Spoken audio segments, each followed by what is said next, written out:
Movie की शुरुआत होती है स्पेन के एक कोर्ट रूम में, जहां एक परोल हियरिंग चल रही होती है। डिफेंडेंट है एक यंग लड़का जिसका नाम है जेसिस, जो परोल मांग रहा है क्योंकि उसने एक कंप्यूटर हैक किया था और मिलियंस का डैमेज कॉज किया था। जज कार्मेन हियरिंग को प्रिजाइड कर रही होती है और देखती है एक एआई सिस्टम को, थेंटी, जो जजेस के लिए एक एडवाइजरी एड के तौर पर यूज होता है। वो नोटिस करती है कि एआई कह रहा है कि ये इंसान दोबारा क्राइम करने के ज्यादा चांसेस रखता है और इसे रिलीज नहीं करना चाहिए। फिर हम देखते हैं थेंटी की क्रिएटर अलीशिया को, जो ऑडियंस में बैठी होती है। लेकिन कार्मेन कहती है कि चाहे सॉफ्टवेयर रेकमेंड करता है कि जेसस जेल में ही रहे, फिर भी वो उसे एक चांस देने के लिए तैयार है और उसे परोल ग्रांट कर देती है। वो उसे अर्ज करती है कि वो इस मौके का पूरा फायदा उठाए और एक शुक्रगुजार जेसस उसका शुक्रिया अदा करता है। कोर्ट के एडजॉर्न होने के बाद कार्मेन के पास अलीशिया आती है, जो उसे एंशियसली मिलती है और कहती है कि उसे कुछ डिस्कस करना है। वो मेंशन करती है कि उसने कार्मेन को कई मैसेजेस भेजे थे जिनका रिप्लाई कार्मेन ने नहीं दिया था। जज एक्सप्लेन करती है कि वो बिजी थी और दोनों डिसाइड करती हैं कि फ्राइडे मॉर्निंग मिलेंगी। जाने से पहले अलीशिया एम्फेसाइज करती है कि ये अर्जेंट है और अगर ना होता तो वो इस बात पर प्रेस नहीं करती। बाद में जब अलीशिया ड्राइव कर रही होती है, वो एक प्रेस कॉन्फ्रेंस देखती है जहां स्पेनिश गवर्नमेंट अनाउंस करती है एक रेफरेंडम डिसाइड करने के लिए कि एक एडवांस्ड एआई सिस्टम थेंटी टू इम्प्लीमेंट किया जाए, जो पहले वर्जन से भी ज्यादा एडवांस्ड है। लेकिन अलीशा क्लियरली अनॉयड लगती है और वो ब्रॉडकास्ट बंद कर देती है। थोड़ी देर बाद अलीशा थेंटी हेडक्वार्टर्स पहुंचती है, जहां वो अपनी कंपनी के कई मेंबर्स से मिलती है। वो सब थेंटी टू की एडवर्टाइजमेंट देख रहे होते हैं, जिसमें क्लेम किया जा रहा होता है कि अब ये एआई एक ह्यूमन जज को रिप्लेस कर सकता है। अलीशा ये देखकर खुश नहीं होती और डिक्लेयर करती है कि उन्हें लॉन्च डिले करनी होगी क्योंकि सिस्टम अभी रेडी नहीं है। लेकिन ब्राइस, जो उसका एक्स हस्बैंड और को फाउंडर है, उसे डिसएग्री करता है क्योंकि उन्होंने ऑलरेडी कमिटमेंट्स कर ली है। दोनों के बीच एक हीटेड आर्ग्यूमेंट होता है, जहां ब्राइस इंसिस्ट करता है कि अलीशा को उससे पहले इन्फॉर्म करना चाहिए था डिसीजंस लेने से पहले। वो क्लेम करता है कि ना वो ना बोर्ड कभी अलाउ करेगा कि अलीशा उनकी मेहनत बर्बाद करे और गुस्से में वहां से चला जाता है। एलेक्स, जो ऑपरेशंस डायरेक्टर है, वो भी अलीशा को वार्न करता है कि गवर्नमेंट और इन्वेस्टर्स लॉन्च एक्सपेक्ट कर रहे हैं और अब पीछे हटना मुमकिन नहीं है। लेकिन अलीशा फर्म टोन में कहती है कि उसने अपना डिसीजन ले लिया है। उस रात अलीशा अकेले ड्राइव कर रही होती है एक आइसोलेटेड हाईवे पर, जब उसका दिमाग फियर और कंफ्यूजन से भर जाता है। अचानक उसका कार पर कंट्रोल चला जाता है, जो वायलेंटली स्किड करके क्लिफ के एज से गिरकर रिवर में क्रैश कर जाती है। अगली सुबह कार्मेन टीवी पर एक न्यूज रिपोर्ट देखती है और शॉक हो जाती है ये जानकर कि अलीशिया कल रात एक एक्सीडेंट में मर गई। रिपोर्ट कहती है कि अलीशिया थेंटी का सबसे बड़ा एसेट थी और उसकी मौत कंपनी और गवर्नमेंट के प्लान्स दोनों के लिए एक बड़ा झटका है। बाद में कार्मेन अपना लैपटॉप खोलती है और देखती है कई मैसेजेस अलीशिया के, जो उसे कुछ इंपॉर्टेंट डिस्कस करना चाहती थी। ये देखकर कार्मेन डीपली वरिड हो जाती है, सोचती है कि वो बात क्या थी जो इतनी अर्जेंट थी और क्या उसी ने अलीशा की मौत तक ले आया। थोड़ी देर बाद कार्मेन को मिनिस्ट्री ऑफिस बुलाया जाता है, जहां एक ऑफिशियल उसे रिमाइंड करती है कि उसके एवरेज प्रोसीजर्स पर क्वार्टर बहुत लो है और उसे थेंटी की मदद से बढ़ाना होगा। वो ये भी पॉइंट आउट करती है कि कार्मेन ने जेसिस को रिलीज कर दिया, जबकि सिस्टम क्लियरली रेकमेंड कर रहा था कि उसे जेल में रहना चाहिए। फिर वो कार्मेन को एक आदमी से मिलवाती है, अवीला, जो मिनिस्ट्री ऑफ टेक्नोलॉजिकल ट्रांजिशन का एम्प्लॉय होता है। वो एक्सप्लेन करता है कि अभी उनका फोकस थेंटी के इश्यूज पर है और पूछता है कार्मेन से कि क्या वो इसके फेवर में है या अगेंस्ट। लेकिन कार्मेन जवाब देती है कि उसने अभी डिसाइड नहीं किया। अवीला पूछता है कि क्या कार्मेन अलीशा को जानती थी और वो कहती है कि हाँ, उनका एक ट्रायल साल पहले स्टार्ट हुआ था। अवीला कहता है कि अलीशा कार्मेन के काम को बहुत वैल्यू करती थी, इसीलिए उसने उसे इनवाइट किया था थेंटी टू प्रोजेक्ट के ऑडिटिंग पर काम करने के लिए। कार्मेन पहले रिफ्यूज करती है कि वो इसके लिए सही इंसान नहीं है, लेकिन इंसिस्ट करने पर वो फाइनली अग्री कर लेती है। अगले सीन में कार्मेन अलीशा की फ्यूनरल पर पहुंचती है, जहां वो देखती है ब्राइस एक इमोशनल स्पीच दे रहा होता है। अगले दिन वो एक रूरल एरिया ट्रैवल करती हैं और थेंटी रिसर्च सेंटर विजिट करती हैं। वहां उसे एलेक्स ग्रीट करता है, जो उसे सेंटर का ब्रीफ टूर देता है और एक्सप्लेन करता है कि ये अलीशा ने एस्टैब्लिश किया था जब थेंटी एक स्टार्टअप से ग्रो हुआ था। कार्मेन फिर कई एम्प्लॉइज से मिलती हैं, जिनमें सोफिया भी होती है, जो चीफ टेक्नोलॉजी ऑफिसर है।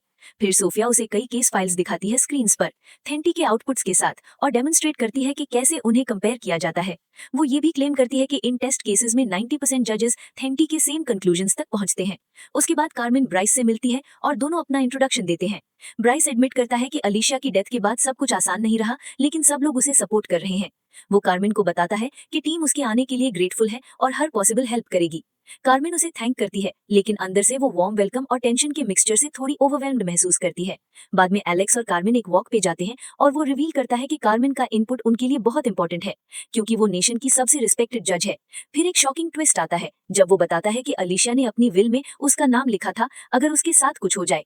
अलीशा चाहती थी कि कार्मेन थेंटी के नए वर्जन पर काम करे और लॉन्च उसके अप्रूवल पर डिपेंड करता है। कार्मेन फ्यूरियस हो जाती है कि किसी ने उसे पहले क्यों नहीं बताया, लेकिन एलेक्स जस्टिफाई करता है कि उन्हें लगा था नया नया वर्जन उसे इम्प्रेस करेगा और वो आसानी से अप्रूव कर देगी। अगले कुछ दिनों में कार्मेन अपना ऑडिट वर्क जारी रखती है। एक मॉनिटर पर लीगल केस फाइल्स एनालाइज करती है, जबकि दूसरी मॉनिटर पर थेंटी के रिकमेंडेशंस आते हैं। दोनों हर केस में सेम कंक्लूजन्स तक पहुंचते हैं, लेकिन फिर भी कार्मेन एआई इंप्लीमेंट करने को लेकर हेजिटेंट रहती है। ब्राइस बार बार इंसिस्ट करता है कि उसे जल्दी डिसीजन लेना होगा क्योंकि लॉन्च में अब ज्यादा टाइम नहीं बचा। कार्मेन उसे याद दिलाती है कि अलीशिया की मौत को अभी सिर्फ एक हफ्ता हुआ है, लेकिन ब्राइस आर्ग्यू करता है कि वो जानता है और वो सिर्फ वो काम पूरा करना चाहता है जो अलीशिया ने शुरू किया था। बाद में कार्मेन एलेक्स से मिलती है, जो उसे कहता है कि उनकी कंपनी को उस जैसी किसी की जरूरत है और इनवाइट करता है कि वो उनके साथ काम करे। प्रोजेक्ट के आउटकम से फर्क नहीं पड़ता। कार्मेन उससे अलीशा के एक्सीडेंट के बारे में सवाल करने लगती है, तो वो उसे क्रैश का सैटेलाइट फुटेज दिखाता है।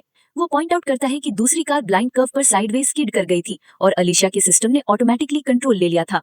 एलेक्स एक्सप्लेन करता है कि अपने एथिकल एल्गोरिदम के बेस पर एआई ने डिसाइड किया कि दूसरी कार में जो अडल्ट और चाइल्ड थे उन्हें बचाया जाए, चाहे इससे अलीशा की लाइफ रिस्क में ही क्यों ना पड़ जाए।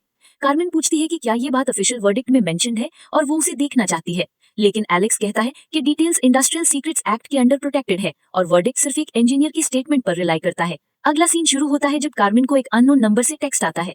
मैसेज में एक वीडियो होता है जिसमें ब्राइस और अलीशा आपस में आर्ग्यू कर रहे होते हैं, उसी दिन जिस दिन अलीशा का एक्सीडेंट हुआ था। कंसर्न कार्मेन अपनी कॉलीग मैनुएला से मिलती है और दोनों मिलकर एक आदमी कार्लोस विडाल के बारे में इन्वेस्टिगेट करती हैं। वो इंजीनियर था जिसमें अलीशा के ट्रायल में टेस्टिफाई किया था और वो वेंजेंग कंपनी के लिए काम करता है जो कार बनाती है जिसमें अलीशा ड्राइव कर रही थी। कार्मेन उससे बात करना चाहती है, इसलिए वो अपने कई कोवर्कर से कांटेक्ट करती है ताकि उसका कांटेक्ट इन्फॉर्मेशन मिल सके, क्योंकि वो ऑफिशियल रूट नहीं लेना चाहती। इसके बाद कार्मेन सोफिया से मिलती है और रिवील करती है कि वो थेंटे का एल्गोरिदम देखना चाहती है और समझना चाहती है कि ये डिसीजंस कैसे लेता है। सोफिया रिफ्यूज करती है, कहती है कि उसके पास ये इन्फॉर्मेशन देने का अथॉरिटी नहीं है।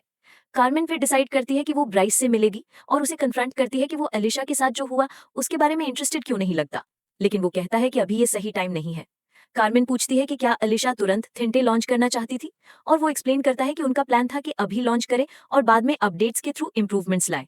वो ये भी रिवील करता है कि अलीशा कार्मेन को बहुत एडमायर करती थी क्योंकि एक बार कार्मेन ने उसे जेल जाने से बचाकर एक नई जिंदगी दी थी। कुछ दिनों बाद फाइनली रेफरेंडम का दिन आ जाता है जहां एलेक्स और ब्राइस अपने एआई के फेवर में बोलते हैं, ये क्लेम करते हुए कि ये सिस्टम फेयरनेस प्रमोट करता है और करप्शन को एलिमिनेट। बहुत सारे इंपॉर्टेंट ऑफिशियल्स भी इस रेवोल्यूशनरी सिस्टम के इम्प्लीमेंटेशन को सपोर्ट करते हैं, लेकिन जब कार्मेन की बारी आती है वो रिवील करती है कि अभी वो थेंटे के इम्प्लीमेंटेशन को अप्रूव नहीं करती।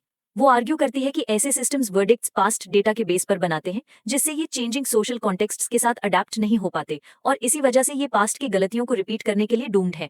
सेशन के बाद एलेक्स कार्मेन के पास आता है और स्ट्रेस करता है कि उन्हें एआई के लिए उसकी अप्रूवल चाहिए, लेकिन वो इंसिस्ट करती है कि वो अभी ऑथराइज नहीं कर सकती क्योंकि सिस्टम अभी रेडी नहीं है। वो रियश्योर करता है कि डेडलाइंस पोस्टपोन कर दी जाएंगी और वो नए टेस्ट्स कंडक्ट कर सकते हैं। वो उसे ये भी प्रॉमिस करता है कि उसे एल्गोरिदम का फुल एक्सेस मिलेगा और जो भी चीज चाहिए होगी वो मिलेगी, जिससे कार्मेन अग्री कर लेती है। उस रात कार्मेन नोटिस करती है कि एक आदमी उसे देख रहा है, जिससे वो फ्राइटन हो जाती है और जल्दी से अपनी कार में बैठ जाती है। अचानक उसे एक प्राइवेट नंबर से कॉल आता है और वो फोन उठा लेती है। कॉल पर आदमी अपना नाम कार्लोस विडाल बताता है और कहता है कि वो उससे मिलना चाहता है क्योंकि वो उसे ढूंढ रही थी। थोड़ी देर बाद कार्मेन उस एड्रेस पर पहुंच जाती है जो कार्लोस ने दिया होता है और कुछ ही देर में वो भी आ जाता है और उसकी कार में बैठ जाता है। वो वॉर्न करता है कि जो कुछ वो बताने वाला है वो किसी भी ऑफिशियल रिकॉर्ड में नहीं आना चाहिए और वो कहीं टेस्टिफाई नहीं करेगा। कार्मेन अग्री करती है और कार्लोस एक शॉकिंग ट्रूथ रिवील करता है। उनकी कंपनी वेंजिंग का एडवर्टाइजमेंट झूठ बोलता है जब ये कहता है कि सब लोगों की जिंदगी बराबर ट्रीट होती है और फेयरनेस प्रमोट होती है। रियलिटी में एल्गोरिदम कुछ एक्सेप्शंस बनाता है और कुछ प्रीमियम यूजर्स होते हैं जो अपनी लाइफ को एक्सीडेंट्स में प्रायोरिटाइज करवाने के लिए पैसे देते हैं। अलीशा की कार उन्हीं में से एक थी, लेकिन फिर भी वो मर गई क्योंकि किसी ने कुछ दिन पहले सर्वर पर अटैक करके एथिकल एक्सेप्शंस को सिर्फ एक व्हीकल से इरेज कर दिया था और वो व्हीकल अलीशा का था। ये सुनकर कार्मेन शॉक हो जाती है और पूछती है कि उन्होंने इस बात की रिपोर्ट क्यों नहीं की। कार्लोस एक्सप्लेन करता है कि अगर वो अटैक एक्नॉलेज करते तो उन्हें प्रीमियम यूजर्स के एग्जिस्टेंस को भी ओपन करना पड़ता।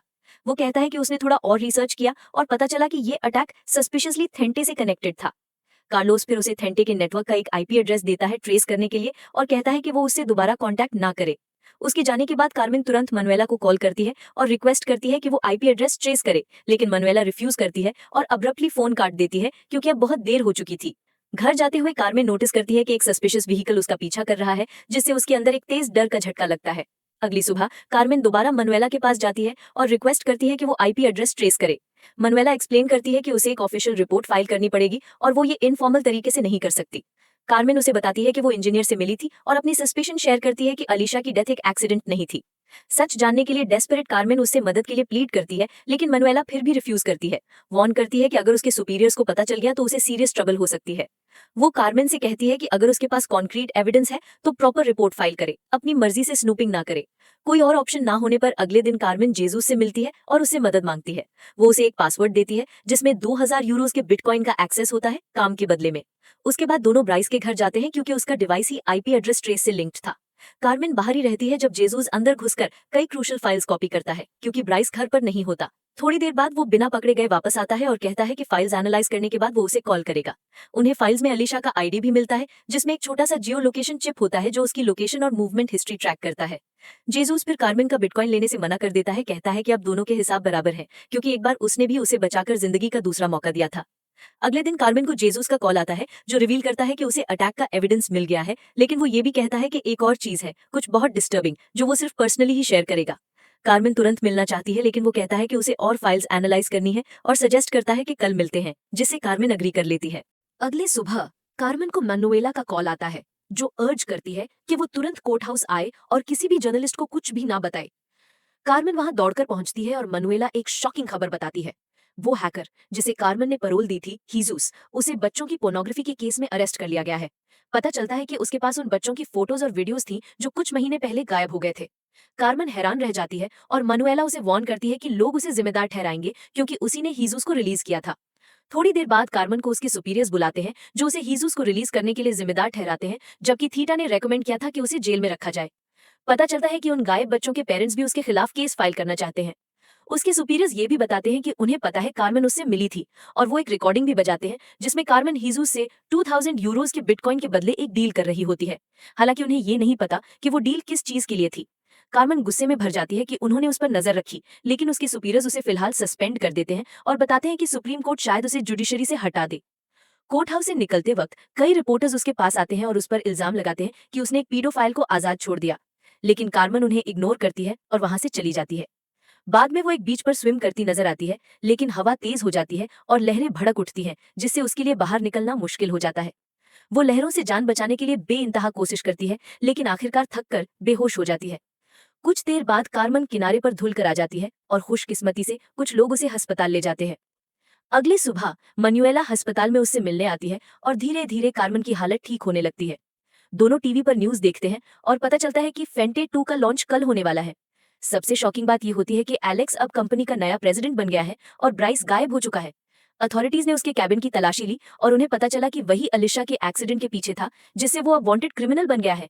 और भी हैरत अंगेज बात यह है कि कंपनी का नया लीड इंजीनियर कोई और नहीं बल्कि कार्लोस विडाल है, और पता चलता है कि वो और एलेक्स पहले साथ काम कर चुके हैं। कार्मेन स्टन रह जाती है क्योंकि एलेक्स ने उसे कहा था कि उसने कभी भी उस इंजीनियर से मुलाकात नहीं की। अगले दिन कार्मेन अस्पताल से डिस्चार्ज होती है और जेल में हीजूस से मिलने जाती है। हीजूस कहता है कि लोग जो कह रहे हैं वो सब झूठ है, और वो मानती है कि ब्राइस को भी गलत इल्जाम में फंसाया गया है क्योंकि किसी ने उसके सिस्टम में चाइल्ड पोर्नोग्राफी डाल दी थी। वो कहता है उन्होंने कुछ भी ब्राइस के सिस्टम में डाल सकते थे और फिर उसे गायब कर दिया। वो कार्मेन से पूछता है कि उसे आईपी एड्रेस किसने दिया था, और कहता है कि उस शख्स ने जानबूझकर उसे मैनिपुलेट किया ताकि सबको एक साथ फंसा सके। वो उसे अलिशा के जियो लोकेशन चिप की भी याद दिलाता है और कहता है कि ब्राइस के पास भी वैसा ही चिप होगा। इसके बाद कार्मेन और मनुएला मिलकर ब्राइस के जियो लोकेशन चिप तक पहुंच जाते हैं और उसके रीसेंट मूवमेंट्स ट्रेस करते हैं। वो देखते हैं कि कल रात वो एक जंगल की तरफ गया था जो कोस्ट के नॉर्थ में एक रिमोट एरिया में था। फ्लैशबैक में दिखाया जाता है कि किसी ने रात में ब्राइस पर गोली चलाई जब वो लंगड़ा कर भागने की कोशिश कर रहा था। मनुएला तुरंत कार्मेन को बताती है कि अब उसका सिग्नल समुद्र के पास से आ रहा है, लेकिन डाइवर्स के लिए वेट करना पड़ेगा, कम से कम 2 दिन तक। कार्मेन तुरंत एक सार्जेंट को कॉल करती है और डिमांड करती है कि समुद्र में एक डेड बॉडी है जिसे निकाला जाना चाहिए। सार्जेंट पहले मना कर देता है, कहता है कि इतनी शॉर्ट नोटिस पर यह मुमकिन नहीं, खासकर जब कार्मेन खुद सस्पेंड है। लेकिन उसके बार बार इंसिस्ट करने पर ऑफिसर आखिरकार मान जाता है और थोड़ी देर बाद डाइविंग टीम समुद्र तक पहुंच जाती है। दूसरी तरफ एलेक्स एक लाइव टीवी शो पर आता है जबकि टेंटे 2 का लॉन्च होने वाला होता है। अचानक कार्मेन भी वहां पहुंच जाती है क्योंकि उसे भी गेस्ट के तौर पर बुलाया गया था। होस्ट उसे उसकी ओपिनियन पूछता है और कार्मेन जवाब देती है कि एआई को एक्सेप्ट करना मतलब जुडिशियल इंडिपेंडेंस को खत्म करना है और स्टेट के सबसे बड़े पावर्स में से एक को एक मल्टीनेशनल कंपनी के हवाले कर देना है। एलेक्स बीच में बोलता है कि टेंटे का मकसद ह्यूमन जस्टिस को एआई के साथ एनहांस करना है, ना कि जजेस को रिप्लेस करना, और यही अलिशा का विजन था। लेकिन कार्मेन कहती है अलिशा का विजन जस्टिस को एनहांस करना था, रिप्लेस नहीं, और इसीलिए वो इस लॉन्च को रोकना चाहती थी जिसकी वजह से उसका मर्डर हुआ। तभी लाइव ब्रॉडकास्ट बीच में रुक जाता है और ब्रेकिंग न्यूज आती है कि डाइविंग टीम ने समुद्र के तले से ब्राइस की लाश ढूंढ ली है। ये सुनकर एलेक्स टेंस हो जाता है और कहता है कि ब्राइस ने अपनी एक्स वाइफ का कत्ल किया था, इसीलिए वो भाग गया।